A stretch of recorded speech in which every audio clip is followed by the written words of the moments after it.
অসুবিধা আপনাদের? আমাদের অসুবিধা বলতে ধরুন যারা জমির পাশে জমি যাদের, তারা যদি বিক্রি করে দেয় তাহলে তো আমাদের জমিগুলো নদীতে চলে যাবে। তাহলে আমাদের জমিগুলো যদি নদী যায় তাহলে আমাদের ধরুন চাষের অসুবিধা হবে, আমাদের জমি নদীতে পড়ে যাবে। আচ্ছা, এই অবৈধ বালি তোলার জন্য এটা আশঙ্কা করছেন আপনারা? হ্যাঁ, ধরুন আমার জমিতে যদি আমি ধরুন আমার পাশের জমি আলা যদি বিক্রি করে দেয় বালিওয়ালাকে, যারা বালি কিনে নিচ্ছে তাদেরকে যদি বিক্রি করে দেয় তাহলে আমার জমিটা তো ধরুন চলে যাবে। এরকম এতে জমিরও ক্ষতি হবে, বাঁধেরও ক্ষতি হবে বলে আশঙ্কা করছেন? হ্যাঁ। আচ্ছা, কি নাম আপনার? আমার নাম নীল কুমার দাস। কোন জায়গা এটা? এটা মালিয়ান্দি। আচ্ছা, কতদিন ধরে এরকম ভাবে অবৈধভাবে বালি তুলছে? অনেক দিন থেকে হয়েছে, এটা এই বছর 4-5 আগ থেকে চলছে। একবারে গর্ত করে দিচ্ছে নাকি? হ্যাঁ, গর্ত করে দিয়েছে, তাতে চাষের জমির ক্ষতি হচ্ছে। হ্যাঁ, অপর পাশের জমির ক্ষতি হয়েছে। আপনার জমি আপনি যদি বিক্রি করে দেন তাহলে তো আমার জমির ক্ষতি হবে, আর বাঁধেরও ক্ষতি হচ্ছে। হ্যাঁ, বাঁধেরও ক্ষতি হবে। আমার বাঁধের গায়ে যদি জমি হয়, আমরা যদি বালি পাই, বালি আলি যদি বিক্রি করে দেন তাহলে আমার বাঁধের গায়ে জমি তো অটোমেটিক বাঁধের গা লিয়ে যাবে। আচ্ছা, আপনাদের এদিকে বন্যা হয় তো? হ্যাঁ, অবশ্যই আমাদের এদিকে বন্যা হয়। তার জন্য বেশি মানে ভয় করছেন যে এরকম ভাবে বালি তোলার কারণে বাঁধ ভেঙে গেলে আপনাদের গ্রাম ভেসে যাবে বলছেন? ভাসবে। ধন্যবাদ। কি সমস্যা বলুন? সমস্যা ধরুন আবার বালি খুঁজতে চলে আসছে, এবার জমি পাশের জমি আছে, জমি আলা বেঁচে দিচ্ছে নদীর গায়ে। এবার ধরুন আরও খাল হয়ে চলে আসার পর ধরুন বাঁধে এবার এই করছে, এবার বাঁধ বন্যা হলে বাঁধা অ্যাক্টিভ করবি, বাঁধ ছেড়ে পালিয়ে যাবে, এটি আমাদের গ্রাম ভেসে যাবে।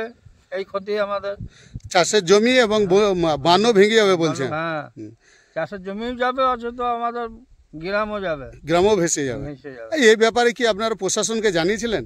না, তা আমার সাথে জানাই নাই। আমরা প্রশাসনে কোনো লোক এখানে এসেছিল? এসেছিল, কিন্তু দাদা বলা হয়েছিল, তা বলছে যে করবে না, যে বই ই করবেন না আপনারা, হ্যাঁ অবজেকশন দেবেন, কাটতে দেবেন না, এসব বলেছিল আর কি। আমরা বললাম ঠিক আছে বলবো। তারপরেও তারা কর্ণপাত করেনি? না, তারপরেও ধরুন তুলছে যে যেখানে পাচ্ছে, এবার আমার জমিতে বালি আছে, বিচে দিচ্ছি, পয়সা পাচ্ছি, এবার ধরুন তুলে দিয়ে চলে গেছি। হ্যাঁ, আরো পাশে জমিওয়ালার ক্ষতি হচ্ছে? জমিওয়ালা তো ক্ষতি হবেই। এবার আমার জমি যদি 10 ফুট নামিয়ে নেয় তাহলে সে পাশের জমিতে আমরা ছেড়ে পালিয়ে যাবে, বাধ্য হয়ে যেতে হবে তখন। এই অসুবিধা আমাদের। কি নাম আপনার? আমার নাম মানিক কুমার দাস। কোন জায়গা এটা? এটা মেলে বলে দেন আগামী দিন যে জায়গা অ্যাকুইজিশন করে তারপর কাটবে। বলছি বড়ুয়া ব্লকে যে ঘাটগুলো চলছে সেগুলো বৌদ্ধ ঘাট? আমাদের বড়ুয়া ব্লকে 13টা বৈধ ঘাট আছে, যে জেলা শাসক যিনি জানিয়েছেন, আমাদের লিস্ট দিয়েছেন। 13টা ঘাট আমাদের বৈধ, কিন্তু 13টা ঘাট আমাদেরকে এখন পরিষ্কার করে ডিমার্কেট করে দিতে হবে। ডিমার্কেট করে দিতে পারলে তাদের এরিয়াটা যদি আমরা ডিমার্কেট করতে পারি তাহলে আমাদের পক্ষে কাজ চালু করা সম্ভব হবে। টেন্ডার হয়েছিল? এটা তো আমাদের কাজ না, এটা তো আমাদের স্টেট থেকে করা হয়। MDTCL বলে একটা সংস্থা আছে আমাদের স্টেটের, ওনারাই আর কি এই দপ্তরটা দেখেন। তাহলে এখন কটা ঘাট চলছে আপনার এলাকায়?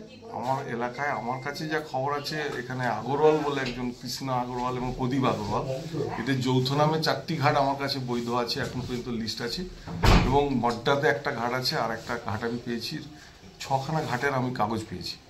এই 6টা ঘাটের মধ্যে ওরা বলেছে সব ঘাটগুলো চালু হয়নি, এখনো 2-3টে ওরা বলেছে চালু করেছে।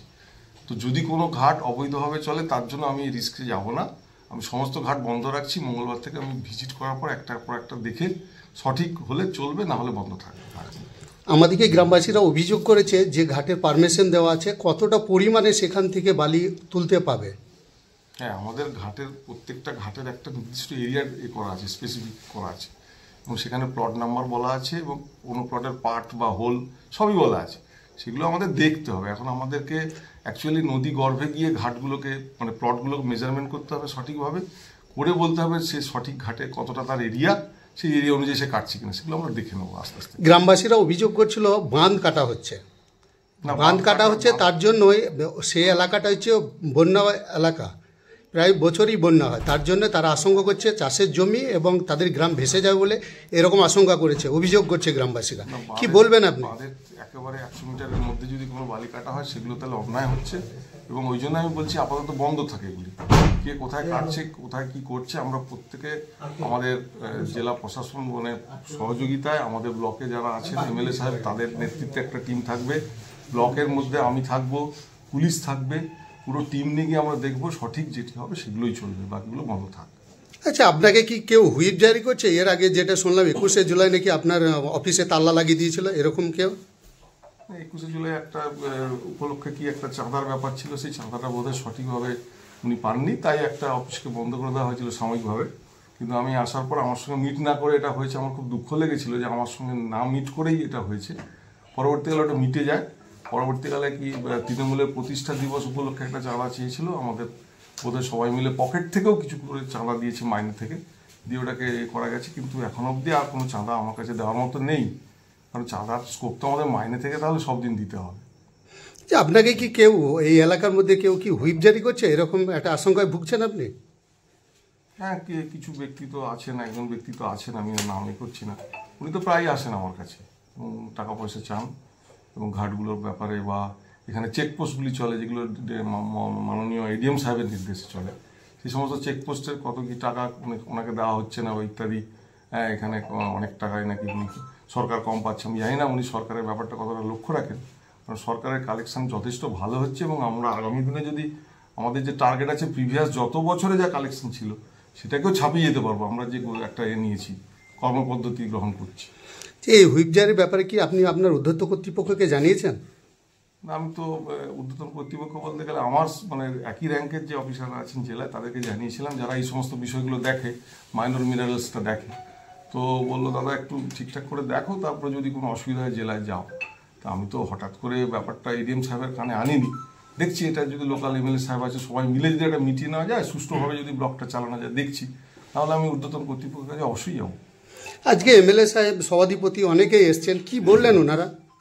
ওনারা চাইছেন যে সঠিকভাবে মানে ব্লকের স্বচ্ছতা বজায় রেখে সঠিকভাবে সবাই মিলে যৌথভাবে আমরা একটা ভিজিট করব। ভিজিট করার পর যেটি সঠিক, যে সমস্ত ঘাট সঠিক পারমিশন পেয়েছে, যারা সঠিক নিয়ম পদ্ধতি মেনে কোনো অভিযোগ থাকবে না, এরকম যদি ঘাট চালাতে পারে চালাক।